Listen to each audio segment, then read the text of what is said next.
ہمارے ساتھ میں سینئر موسٹ لیجسلیچر ابھی موجود ہے جنہوں نے 3 جنریشنز نیشنل کانفرنس میں بتائے ہیں. اس میں مرحوم شیخ محمد عبداللہ سے لے کر آج عمر عبداللہ تک بالکل یہ 7 بار یہاں پر اسمبلی ممبر بھی چن کر آئے ہیں. آپ نے سمجھا ہوگا میں کہہ رہا ہوں میں کس کی بات کر رہا ہوں. ہمارے ساتھ میں عبدالرحیم راتھر صاحب ہے جو یہاں پر سینئر موسٹ نیشنل کانفرنس کے لیڈر ہے. سر آپ کا بہت بہت خیر مقدم. Thank you. سر سب سے پہلے آپ کے بارے میں جاننا چاہیں گے. آپ نے 3 جنریشنز تک جو ہے نیشنل کانفرنس میں کام کیا ہے. اس میں مرحوم شیخ محمد عبداللہ سے لے کر آج تک تھوڑا سا بتائیے ہمیں کب سے یہ آپ کا جو سفر ہے وہ شروع ہوا اور آج کیا لگ رہا ہے آپ کو کہ نیشنل کانفرنس ویسی ہے جیسے شیخ عبداللہ نے یہاں پر بنائی تھی؟ ایکچولی جب شیخ صاحب 75 میں دوبارہ سیاسی سفر جب نے نیا سفر شروع کیا 75 میں مطلب وہ پاور پالیٹکس میں آ گئے تو میں انہی دنوں کوئی 2-3 سال پہلے علی گڑھ سے واپس آیا تھا قانون کی ڈگری پاس کر کے. میں یہاں وکالت کر رہا تھا تو میری ملاقات شیخ صاحب سے ہوئی اور میں نے اپنی خواہش کا اظہار کیا کہ میں ان کی سرپرستی میں سیاست میں کام کرنا چاہتا ہوں. تب تو آپ اسٹوڈنٹ ہی تھے؟ میں اسٹوڈنٹ نہیں، اس وقت میں وکالت کر رہا تھا. جی علی گڑھ مسلم یونیورسٹی میں سے آیا تھا واپس. اچھا 72 میں نے 71 میں نے لا کی ڈگری وہاں سے پاس کی تھی. جی پھر یہاں سری نگر کے کورٹس میں وکالت کر رہا تھا. اسی دوران ان کے ساتھ ملاقات ہوئی اور اپنی اس خواہش کا اظہار کیا کہ ان کے رہنمائی میں کام کرنا چاہتا ہوں. تو وہ بڑی ٹاورنگ پرسنالٹی تھی. تو انہوں نے اس نے کہا یہ اچھی بات ہے، آپ نوجوان ہیں، آپ لوگوں کو ہی سنبھالنا آگے، تو آپ کام کیجئے. کچھ نصیحت بھی کی کیسے چلنا چاہے، کیا چلنا چاہے. بڑی اچھی باتیں کہی انہوں نے اس وقت. تو بہرحال میں نے 75 میں ایکٹیو پالیٹکس شروع کی، ایکٹیو پالیٹکس میں حصہ لینا شروع کیا. اس کے بعد 77 کا الیکشن آیا. تو 77 میں جب نیشنل کانفرنس کو کینڈیڈیٹس کا انتخاب کرنا تھا الیکشن کے لیے، 77 کے الیکشن کے لیے، تو ایک پارلیمانی بورڈ بنایا شیر کشمیر نے جس کی سرپرستی وہ خود کر رہے تھے. تو انہوں نے کہا کہ جو بھی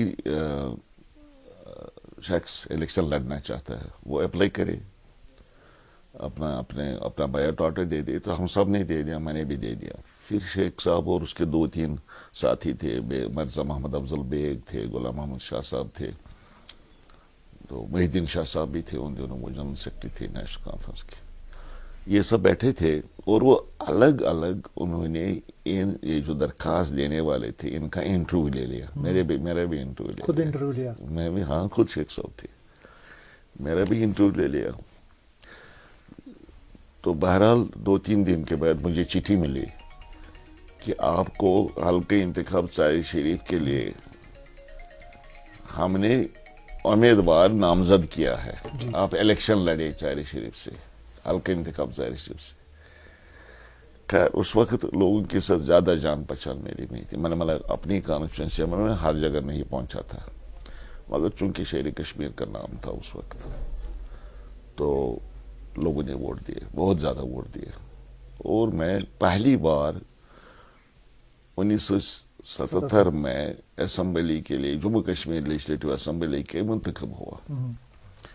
تو اس کے بعد 83 میں بھی الیکشن رہا، تب شیخ صاحب نہیں تھے. اس سے پہلے شیخ صاحب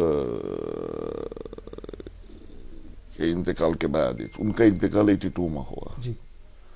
تو ڈاکٹر فاروق عبداللہ صاحب چیف منسٹر بنے یہاں. تو مجھے اس وقت یہاں پہ سپیکر کا انتخاب کرنا تھا، نیا سپیکر بنانا تھا. تو مجھے اس وقت یونانیمسلی باتفاق رائے جموں کشمیر اسمبلی کا اسپیکر منتخب کیا گیا. یہ میری پہلی پوزیشن تھی جو پارٹی کی جو مجھے ملی وہاں اس وقت. اسپیکر تو بہت بڑا عہدہ ہوتا ہے. تو میں اسپیکر کے عہدے پر رہا 82 سے لے کر 83 تک. جب 83 میں الیکشنز ہوئے اس وقت ڈاکٹر فاروق عبداللہ صاحب ہمارے رہنما تھے, پارٹی کے لیڈر بھی تھے. پھر مجھے یہاں سے انہوں نے فیلڈ کیا حلقہ انتخاب چہری شریف سے, تو میں پھر کامیاب ہوا اور الیکشن جو ہی اختتام پذیر ہوا, ختم ہوا الیکشن, تو فاروق صاحب نے کہا کہ میں آپ کو کابینہ میں لینا چاہتا ہوں, تو آپ ایک منسٹر کے طور کام کریں گے. تو ٹھیک ہے, میں نے ووٹ لیا اور مجھے فائنانس کا پورٹ فولیو دیا گیا پہلا. یعنی پہلی منسٹری میرے لیے تھی اور پورٹ فولیو بھی فائنانس دے دیا, اور ایک چیلنجنگ جاب تھا میرے لیے. چیلنجنگ جاب اسی پر میں آ رہا تھا, کیونکہ آپ کے جو حصے میں ہے وہ یہ بتایا جاتا ہے کہ زیرو ڈیفیسٹ بجٹ آپ نے پیش کیا ہے ابھی تک جتنے بھی بجٹس ہوئے ہیں. اس میں آپ مجھے بتائیے کہ کون سا آپ کو لگا کہ جو سب سے زیادہ مشکل سال تھا جس میں آپ نے یہ بجٹ تیار کیا, اور کون سا ایسا سال تھا جس میں آپ کو خوشی ملی وہ بجٹ بنانے میں؟ خوشی تو مجھے ہمیشہ ملی. جی, میری عادت ہے اور وہی عادت رہی ہے. میں بہت محنت کرتا ہوں.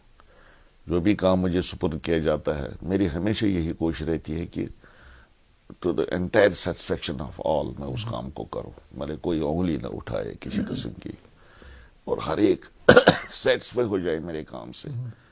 تو وہ میں اس کے لیے کنجی ایک ہی ہے, محنت. جی, تو محنت کامیابی کی کنجی ہوتی ہے. تو برابر 83 سے لے کر جب پہلا بجٹ میں نے بنایا اور جب آخری بجٹ 2014 میں بنایا تھا, اسی طرح میں نے محنت سے کام لیا. میں خود بیٹھتا تھا, میں راتیں صرف کرتا تھا سیکریٹریٹ میں بیٹھ کر اپنے ملازم جو ہمارے آفیسرز ہوتے تھے ان کے ساتھ ڈسکشنز میں, عوام کے ساتھ ڈسکشنز کرتا تھا. جب بھی میں بجٹ بناتا تھا میں سماج کے ہر ایک طبقے کو اس ایکسرسائز میں شامل کرتا تھا. میں ٹریڈرز کو بلاتا تھا, میں ٹرانسپورٹرز کو بلاتا تھا, میں یونیورسٹی کے پروفیسرز کو بلاتا تھا, انٹلیکچوئلز کو بلاتا تھا. سب کے ساتھ تبادلہ خیال کرنے کے بعد اچھا پھر اپنے آفیسرز کے ساتھ تو میٹنگ کرنی ہی کرنی تھی جو مختلف ڈپارٹمنٹ سے میں کام کرتے تھے. ان سب کے ساتھ مل کے جب ہم ڈسکشن کرتے تھے تو بجٹ بناتے تھے. ظاہر ہے کہ جب آپ اتنی کمپریہنسو ایکسرسائز کریں تو نتیجہ تو بہتر آنا ہی تھا. تو اس لیے مجھے یاد نہیں ہے کوئی ایسا بجٹ جہاں مجھے کوئی دقت آئی ہو.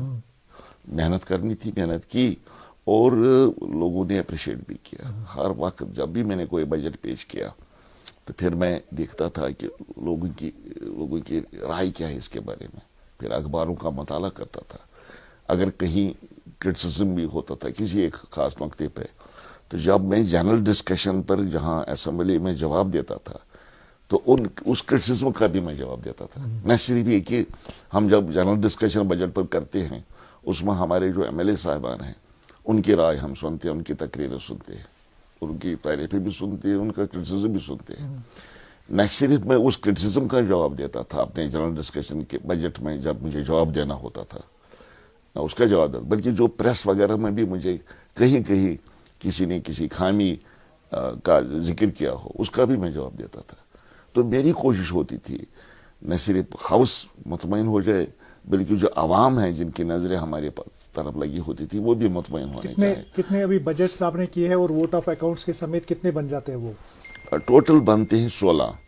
14 فل فلیجڈ بجٹ اور 2 vote on account. Vote on account بھی سمجھو منی بجٹ ہوتا ہے, یہ 2-3 مہینے کے لیے 2-4 مہینے کے لیے ہوتا ہے. جنرلی جو الیکشن ایئر ہوتا ہے اس میں ہم ووٹ آن اکاؤنٹ ہی پیش کرتے ہیں. اس میں پارٹی کے طرف, پارٹی لیڈرشپ کی طرف سے آپ پر کافی زیادہ ٹرسٹ دکھایا گیا, کیونکہ آپ ہی کو بتایا گیا تھا کہ مینیفیسٹو بنائیے. الیکشن سے پہلے آپ ہی نے مینیفیسٹو تیار کیا, اس میں عمر صاحب نے جو اس کے بعد پریس کانفرنس دی جب مینیفیسٹو پیش کیا گیا اس میں آپ کی تعریفیں کافی ہم نے سنی اس پریس کانفرنس میں. کتنے دنوں تک وہ بجٹ آپ نے یہ مینیفیسٹو تیار کیا, اور کیا آپ کو لگتا ہے کہ وہ سب سے بہتر مینیفیسٹو جو ابھی بھی اس میں واہوائی لوگ جو ہے اس کی باتیں کی جا رہی ہے 12 سلنڈرز یا بجلی فری یا راشن جو ہے وہ بڑی مقدار میں ملے گا؟ یہ ٹھیک ہے، یہ جو مینیفیسٹو بنانے کی ذمہ داری مجھے دی تھی لیڈرشپ کی طرف سے، یہ کام مجھے دیا تھا، کام بڑا مشکل تھا. مشکل یہ ہے کہ پچھلے کئی برسوں سے آپ کو بھی معلوم، سب کو معلوم، ریاست مشکل دور سے گزر رہی ہے، مشکلات میں کافی اضافہ ہوا. تو یہ مینیفیسٹو بنانا کوئی آسان کام نہیں تھا. ہمیں ہر ایک پرابلم کو ایڈریس کرنا تھا، اور ساتھ ساتھ ایڈریس کرتے اس بات کا بھی خیال کرنا تھا کہ ہماری ریسورسز کیا ہیں، کیا یہ جو ہم وعدے دے رہے ہیں لوگوں کو، یہ وعدے پورے ہو سکتے ہیں کل یا نہیں ہو سکتے، اس کا بھی خیال رکھنا تھا. ایک بیلنس رکھنا تھا، ایک مشکلات کو ایڈریس کرنے کا کام، اور پھر اس کے لیے ریسورسز جنریٹ کرنے کا. یہ وہ کوئی آسان کام نہیں تھا. تو بہرحال ہم بیٹھے اور ہم نے وعدہ دیا تھا اس وقت جب ہماری کمیٹی بنی کہ 45 دن کے اندر اندر ہم یہ مینیفیسٹو پارٹی کو پیش کریں گے. وہی ہوا، اسی میں نے کیا. میں نے کچھ، مجھے پارٹی لیڈرشپ نے یہ کہا تھا کہ آپ اور لوگوں کو بھی اس کمیٹی میں، مینیفیسٹو کمیٹی بنا سکتے ہیں، کوآپٹ کر سکتے ہیں. تو میں نے کچھ اپنے ساتھیوں کے ساتھ بیٹھ کے یہ کام کیا. پڑھے لکھے لوگ، اچھے لوگ جن کو میں نے ایسوسیٹ کیا اس کمیٹی میں، ہم بیٹھے اور بہت کام کیا. اس دوران مداخلت رہی عمر عبداللہ صاحب کی یا فاروق عبداللہ صاحب کی؟ مینیفیسٹو میں یہ بھی وہ بھی میں بتاؤں گا. جو ہی ہم بیٹھے تو پہلا کام جو میں نے کیا مینیفیسٹو کمیٹی میں، میں نے کہا ہمیں پہلے عوام کی رائے جاننا چاہیے، وہ کیا چاہتے ہیں اس مینیفیسٹو میں آنا چاہیے، ہمیں کیا رکھنا چاہیے مینیفیسٹو میں.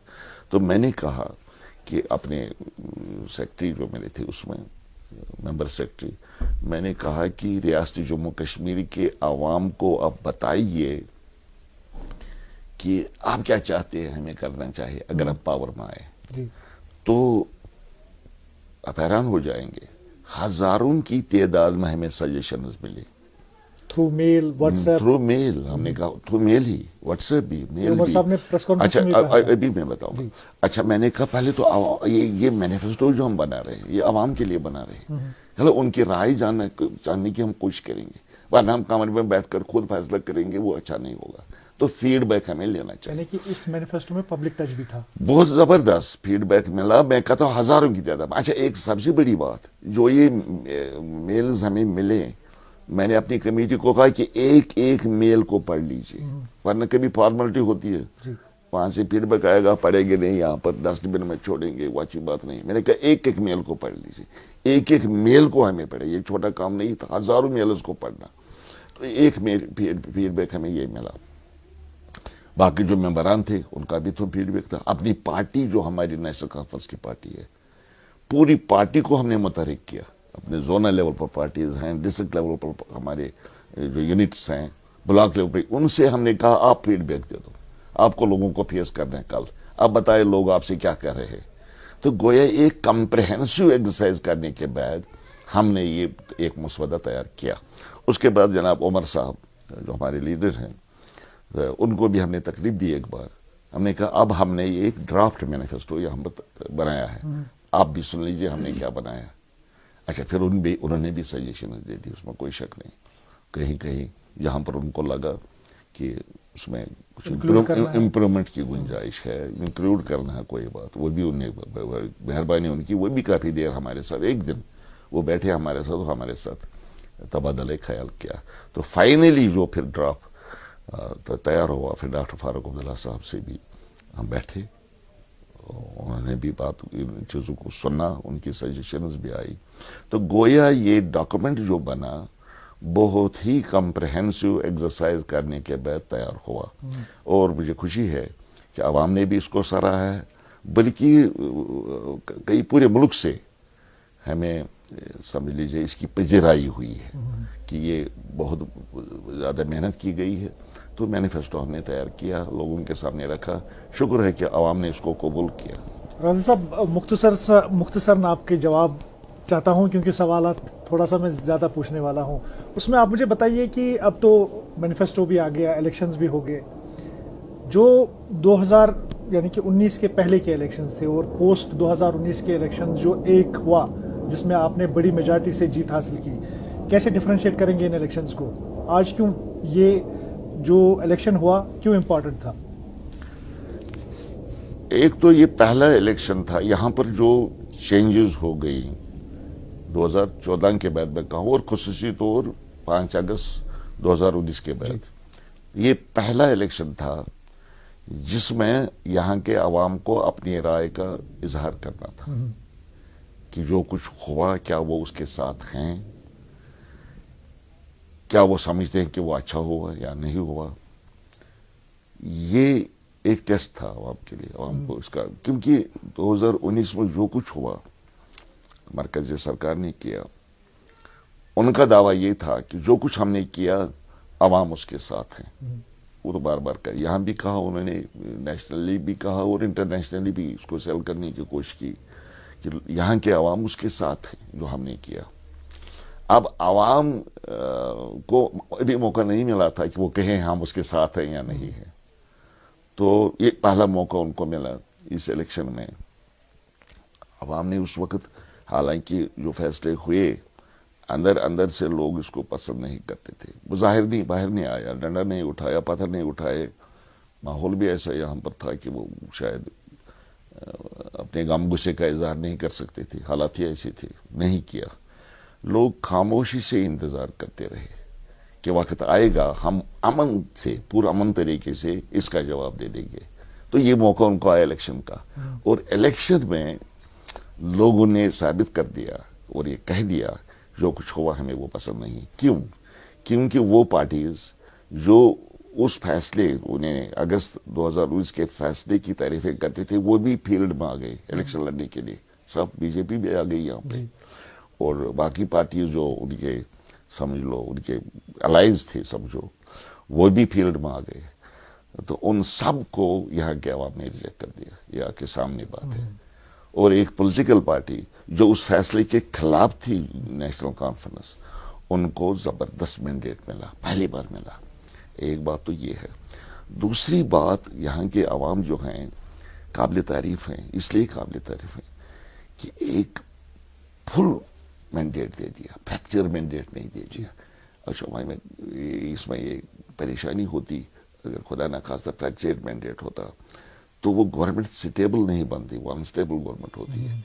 تو انسٹیبلٹی کو جنم نہیں دیا یہاں کے عوام نے. یہاں کے عوام نے صاف کہا حکومت کرنی ہے تو نیشنل کانفرنس کو کرنی ہے. اچھا، اور جنرلی آپ دیکھتے ہیں پورے ملک میں آپ دیکھیں گے جب بھی الیکشنز ہوتی ہیں، اس کے جب گورنمنٹ بنانے کا کام شروع ہوتا ہے تو وہ آئے رام گئے رام کا سلسلہ شروع ہو جاتا ہے. خرید و فروخت کا، خدا نہ کرے یہاں پر ایسا کبھی ہو، خرید و فروخت کا سلسلہ شروع ہوتا ہے، شکایتیں ہوتی ہیں، ایم ایل اے بک گیا. اچھا، وہ موقع ہی نہیں دیا یہاں کے عوام نے. انہیں کہا کوئی خرید و فروخت نہیں، کوئی آئرام گیرام کی بات نہیں چلے گی، سیاست نہیں چلے گی، یہاں حکومت کرنی ہے، نیشنل کانفرنس کو کرنی ہے. اور باضابطہ زبردست مینڈیٹ دیا. اور ان حالات میں یہ فل مینڈیٹ دینا وقت کی اہم ضرورت تھی. اب جو ضرورت تھی، کیا اس میں آپ کھرے اتریں گے؟ جو لوگوں نے آپ پر اعتماد دکھایا، بڑا مینڈیٹ آپ کو دیا، انشاءاللہ. اگرچہ جموں جو ہے لگ رہا ہے کہ نیشنل کانفرنس کے ساتھ میکسیمم نہیں ہے، تو کیا ان کو بھی آن بورڈ لے کر آپ چلیں گے؟ پکا، اس میں کوئی شک ہی نہیں ہے. یعنی اس میں آپ بالکل ہی شک کی گنجائش نہیں ہے. شک نہیں کرنا چاہیے آپ کو. کوئی شک و شبہات کو اپنے دماغ میں جگہ نہیں دینی چاہیے. ہم آئے ہیں لوگوں کی مشکلات کو دور کرنے کے لیے، اور انشاءاللہ لوگوں کی مشکلات کو دور کر کے ہی ہم دم لے لیں گے. یہ ہمارا مصمم ارادہ ہے. اور عوام سے بھی ہم گزارش کرتے ہیں وہ ہمارے ساتھ تعاون کرے. جموں کو ساتھ لینے کے بغیر کوئی چارہ ہی نہیں. جموں ہمارے جسم کا ایک حصہ ہے. جموں میں ہمارے بھائی رہتے ہیں. ٹھیک ہے، انہوں نے زیادہ ووٹ وہاں پہ بی جے پی کو دے دی، ٹھیک ہے، جمہوری حق ہے ان کا، جہاں وہ بہتر سمجھتے انہیں ٹھیک کیا. لیکن اس کے بعد آپ نے دیکھا جب گورنمنٹ فارم ہو گئی تو ہم نے جموں کو بالکل نظر انداز نہیں کیا. جموں کو بھرپور حصہ دے دیا، یہ سوچے بغیر کہ ہمیں پورا مینڈیٹ وہاں سے نہیں ملا، ہماری پارٹی کو پورا مینڈیٹ نہیں ملا، یا ہمارے الائز ہیں کانگریس، ان کو مینڈیٹ نہیں ملا. اس چیز کو ہم نے بالکل نظر انداز کیا. ہم نے کہا کہ جموں کو ڈپٹی چیف منسٹر دے دیا. آپ کو معلوم ہے 6 منسٹر بن گئے انکلوڈنگ چیف منسٹر. تو کشمیر کو انکلوڈنگ چیف منسٹر 3 منسٹر ملے، اور جموں کو بھی 3 منسٹر ہم نے دے دیے. یہ سوچے بغیر کہ انہوں نے ہمیں سپورٹ نہیں دیا. جموں کے بھائی یہ ہمارے بھائی ہیں. ٹھیک ہے، انہوں نے کیا سوچا، کیا سوچ کر دوسری پارٹی کو اس وقت ووٹ دیے، ہم اس میں نہیں جائیں گے. ہمیں صرف ہمارے ذہن میں ہے کہ جموں کشمیر ترقی کرنا چاہیے، جموں بھی کشمیر بھی، وہاں بھی ہمارے بھائی رہتے ہیں، جموں میں اور کشمیر میں تو ہمارے بھائی رہتے ہیں، تو سب کا بھلا ہم چاہتے ہیں، اور انشاءاللہ آنے والے دن یہ بات ثابت ہو جائے گی کہ ہم ریاست کی مکمل ترقی، پوری ریاست کی ترقی چاہتے ہیں اور یہاں کے عوام کی بہبودی چاہتے ہیں۔ رافع صاحب، آپ کے پولیٹیکل کیریئر میں آپ کے لو اینڈ ہائی پوائنٹس کیا کیا رہے ہیں؟ ہائی پوائنٹس دیکھیے، لو تو نہیں رہا، میں نے دیکھا نہیں، میں کبھی مایوس نہیں ہوا اپنی کارکردگی سے۔ ایک تو سب سے ایک تو پارٹی سے مایوس ہوئی؟ کبھی نہیں، جی کبھی نہیں۔ پارٹی نے مجھے جو عزت دی تھی میں اس کو فراموش نہیں کر سکتا، جی شیخ صاحب سے لے کر آج تک۔ شیخ صاحب نے کئی بار جب اسمبلی میں بولتا تھا، ان کی نظروں میں اچھا بولتا تھا، جب بھی بولا تھا تو بیٹنگ کرتے تھے، رافع صاحب مجھے آپ جیسے نوجوان کی ضرورت ہے۔ مجھے یاد ہے اس بڑی اتنی بڑی ٹاورنگ پرسنالٹی جب میرے کندھوں پر ہاتھ رکھ کر یہ کہتی تھے وہ کہ مجھے آپ کی جیسے نوجوان کی ضرورت ہے، تو میرے حوصلے اتنے بلند ہوتے تھے تو میں خوشی سے پھولے نہ سماتا تھا اس وقت۔ تو ایک تو وہ بات ہوئی، کیونکہ فرام ڈے ون جب میں ایم ایل اے بنا تو میں نے اسمبلی میں ہر ڈبیٹ میں حصہ لینا شروع کیا۔ 77 کی بات ہے، وہ ریکارڈ ہے اسمبلی کا۔ تو بہرحال ایک سب سے بڑی بات، یہ جو میرا علاقہ تھا جنہوں نے مجھے چن لیا تھا، ایک بیکورڈ علاقہ تھا، پسماندہ علاقہ تھا، اور پسماندگی اس کی میں آپ کو اس طرح بیان کروں گا۔ جب میں ایم ایل اے بنا 77 میں، تو میں نے فیصلہ کیا کہ میں پورا ایک چکر لگاؤں گا اس کانسٹیٹوئنسی کا، کیونکہ کمپیننگ کے دوران میں جا نہیں سکا، سڑکیں نہیں تھی، ٹرانسپورٹ نہیں تھا، ان دنوں بہت مشکل ہوتا تھا، تو پیدل جانا پڑا۔ تو میں نے کہا کہ ایک راؤنڈ لگاؤں پوری کانسٹیٹوئنسی کا، تاکہ لوگوں کے ساتھ بیٹھ کے ان کی پرابلمز کو سنوں، کیونکہ پھر اسمبلی میں جا کر یا بڑے بڑے ایوانوں میں جا کر مجھے لوگوں کی نمائندگی کرنی ہے، پہلے میں دیکھوں مجھے کیا کہنا ہے وہاں پر، پرابلمز کیا ہے لوگوں کی۔ آپ حیران ہو جائیں گے یہ سن کر کہ 2 مہینے لگے مجھے ایک راؤنڈ لگانے میں، کانسٹیٹوئنسی میں 2 مہینے لگے راؤنڈ لگانے، پیدل جانا پڑتا تھا، ہر جگہ گاؤں گیا میں، ہر جگہ کوئی جگہ نہیں چھوڑی جہاں میں نہیں گیا، تو 2 مہینے لگے۔ اور آج ہماری کانسٹیٹوئنسی کا یہ حال ہے، اگر آج مجھے ایک چکر لگانا ہوگا کانسٹیٹوئنسی میں، ایک راؤنڈ 2 گھنٹے لگ جاتے ہیں۔ 2 مہینے کی بات، اب 2 گھنٹے کی بات، اسی کو ہم انقلاب کہتے ہیں۔ انقلاب تو یہی ہے۔ آج کوئی پتی چھوٹا گاؤں بڑا گاؤں نہیں ہماری کانسٹیٹوئنسی میں جہاں تک میں نے میٹرو روڈ نہیں پہنچایا ہے، ایک بات۔ اچھا، پھر سکولز نہیں تھے، آج جگہ جگہ آپ کو میری کانسٹیٹوئنسی میں سکولز ملیں گے، جگہ جگہ، بل ہر 3 کلومیٹر 4 کلومیٹر کے بعد آپ کو ایک ہائی سکول ملے گا، آپ کو کالج ملے گا میری کانسٹیٹوئنسی میں۔ آپ کے ہائر سیکنڈری سکول جو ہیں، اس وقت ایک ہائر سیکنڈری سکول ہوا تھا بس میری کانسٹیٹوئنسی میں، آج درجن 2.5 درجن سے زیادہ ہے یہاں پر ہائر سیکنڈری سکول۔ اچھا، یہاں کے جو ہیلتھ انسٹیٹیوشن تھے، ہاسپٹل نہیں تھا، ایک ہاسپٹل ہوا کرتا تھا میں، چھوٹا، وہ بھی چھوٹا تھا ہاسپٹل، کیا تھا، ساری شریف ہمارا مین ٹاؤن ہے وہاں پر۔ تو آج آپ کو 2-2 4-4 منٹ کے بعد پرائمری ہیلتھ سینٹر ملیں گے، یہاں پر 3 سب ڈسٹرکٹ ہاسپٹل ملیں گے میری کانسٹیٹوئنسی میں۔ تو اسی طرح سے ہر طریقے سے ہم نے ترقی کی، تو مجھے بڑی خوشی ہوتی ہے جب میں اپنے لوگوں سے سنتا ہوں، جہاں بھی جاتا ہوں، کہ ہم آپ کے شکر گزار ہیں، آپ نے سڑک بھی دے دی، آپ نے سکول بھی دے دیا، آپ نے بجلی بھی دے دی، آپ نے سب کچھ دے دیا۔ آپ کی اچیومنٹس کافی زیادہ ہے، کنزیکیٹو اب تو کہیں گے کہ 7 بار، اس میں بیچ میں ایک جو انٹرپشن آیا جو 2014 غلام نبی لون ہانجورا نے آپ کو ہرایا، جو پی ڈی پی سے تب تھے، کیا وجوہات رہی اس ہارنے کی؟ ایک دو تین باتیں ہوئی۔ ایک تو یہ ہے کہ جب آپ ایک ہی آدمی کو بار بار دیکھتے ہیں، تھک بھی جاتے ہیں، 6 بار تو میں بن گیا تھا ایم ایل اے، تو پھر اس کو آپ کہتے ہیں نا اینٹی انکمبنسی، تو شاید لوگوں کو یہ خیال تھا کہ چلو اب رافع صاحب نے بھی 6 بار ہمیں نمائندگی کی، کسی ایک کو بھی چانس دے دو، کیونکہ وہ کہتے تھے ہمیں ایک چانس دے دو، ہمیں ایک چانس، سوچا ہوگا کہ چلو ایک اور کو بھی آپ چانس دے دیں گے، وہ وجہ ہو جاتی ہے کبھی کبھی۔ تو ہوا لیکن صرف مہینہ 2 مہینے کے بعد، حالانکہ میں نے کہا تھا پھر اس الیکشن کے بعد 14 کے بعد کہ اب میں مجھے پالیٹکس اس میں الیکٹورل پالیٹکس میں حصہ نہیں لینا. جب لوگوں نے کہا کہ نہیں ضرورت ہے تو ٹھیک ہے, نہیں ضرورت ہے. تو میں نے کہا تھا تو ٹھیک ہے, آپ نے فیصلہ کیا تو ٹھیک کیا, آگے بھی فیصلہ کیجیے, آپ کا جمہوری حق ہے فیصلہ کرنا. تو میں دستبردار ہوتا ہوں. اب ان کو کہا, پبلکلی نہیں کہا کہ میں چھوڑتا ہوں پالیٹکس, اپنے ورکر سے کہتا ہوں ٹھیک ہے. صرف مہینہ 2 مہینے کے بعد شروع میرے پاؤں پر آ گئے کہ ہمیں اس طرح مت چھوڑیے, ہم نے زبردست غلطی ہو گئی, یہ ہو گئی. اس کے بعد پھر پارلیمنٹری الیکشنز آ گئے 1-2 بار. تو بہت زیادہ ووٹ ہمیں ملے اسی کانسٹیٹوئنسی میں, چند مہینوں کے بعد ہی.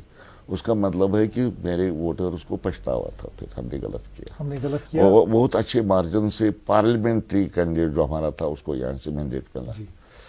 تو آج بھی اب کوئی 12,000 11,500 سے ہم نے یہ سیٹ آسانی سے جیتی. آج کی بار بھی جانا پڑا لوگوں کے پاس, اس پر کوئی شک نہیں ہے. تو وہ وجہ اس وقت وہ ہو گئی ہے انٹیم کمپن سے. کبھی کبھی بڑے بڑے لیڈر بھی الیکشن ہارتے. اندرا گاندھی نے الیکشن ہارا, وہ پرائم منسٹر تھی انڈیا کی. اٹل بہاری واجپئی نے ایک بار آگرہ سے الیکشن ہار دیا. حالانکہ اتنے بڑے لیڈر تھے, قداور لیڈر تھے. تو یہ کبھی دیکھو نا, ان کے ذہن میں یہ بات آ جاتی ہے. حالانکہ اس وقت میں نے ہارا کم ہی ووٹوں سے ہارا, تب بھی مجھے اتنے ووٹ ملے اس الیکشن میں, 14 کے الیکشن میں, جتنے مجھے کبھی نہیں ملے تھے. یعنی ہر الیکشن سے زیادہ ووٹ ملے, لیکن اس کے باوجود ہار کا سامنا کرنا پڑا. اور بھی کچھ اندرونی وجوہات تھے جو میں اس کے سامنے نہیں بتانا چاہتا ہوں. تو بہرحال وہ اب پاسٹ کی بات ہے کہ جب لوگوں نے کہا کہ نہیں غلطی ہو گئی, ہم اس غلطی کا مداوع کرنا چاہتے ہیں, تو ٹھیک ہے, مان لیا انہوں نے, میں نے مان لیا, اور میں پھر آیا ایکٹیو پالیٹکس میں. واپس ابھی کی جو سرکار ہے اس میں آتے ہیں. ابھی جس طرح سے عمر صاحب ابھی دلی میں ہے, آپ کو لگتا ہے کہ عمر صاحب نے جو کہا ہے وہ منوا کے ہی واپس آئیں گے؟ خیر نیت تو وہی ہے. سوال یہ ہے کہ دیکھیں, ہم نے کہا تھا پہلے الیکشن انتخابی مہم کے دوران بھی ہم نے کہا تھا کہ اگر ہم اقتدار میں آئے تو سب سے پہلا ریزولوشن جو ہوگا وہ اسٹیٹہڈ کو واپس لانے کے لیے کیا جائے گا کیبنٹ میں. تو پہلا ہی ریزولوشن وہی ہوا, وہ لے کے وہاں گئے, اور مجھے امید ہے کہ وہ اس میں کامیاب ہو جائیں گے, ہم اس میں کامیاب ہو جائیں گے. اب اس کی وجوہات بھی ہے, میں کیوں کہتا ہوں آپ کو. ایک تو پرائم منسٹر صاحب نے کئی بار یہ بات کہی کہ ہم بہت جلد اسٹیٹہڈ کو ریسٹور کرنا چاہتے ہیں. سری نگر میں بھی کہا ریسنٹلی, اور جموں میں بھی کہا.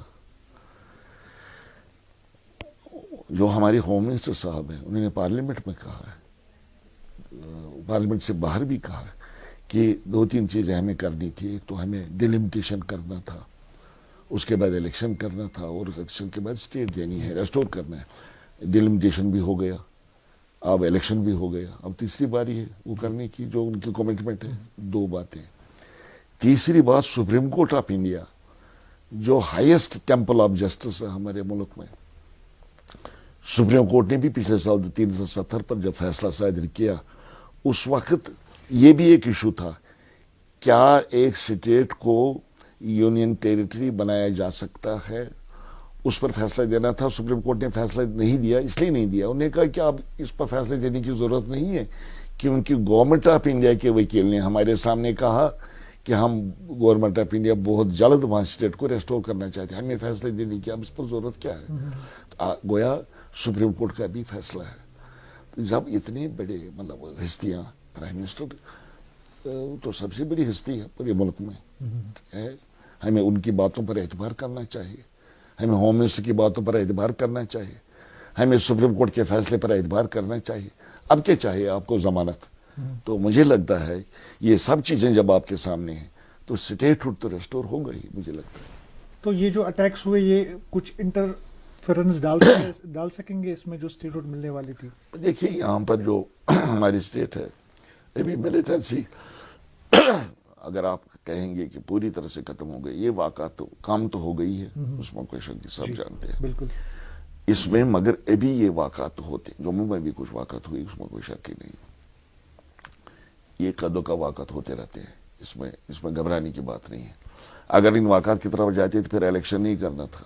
الیکشن ہوئے اور انسیڈنٹ فری ہو گئے. الیکشن کے دوران کوئی بات نہیں, خدا کی مدد سے سب کچھ آرام سے ہوا, آرام سے الیکشن بھی ہوا, ووٹ نے آرام سے, لوگوں نے ووٹ بھی ڈالے.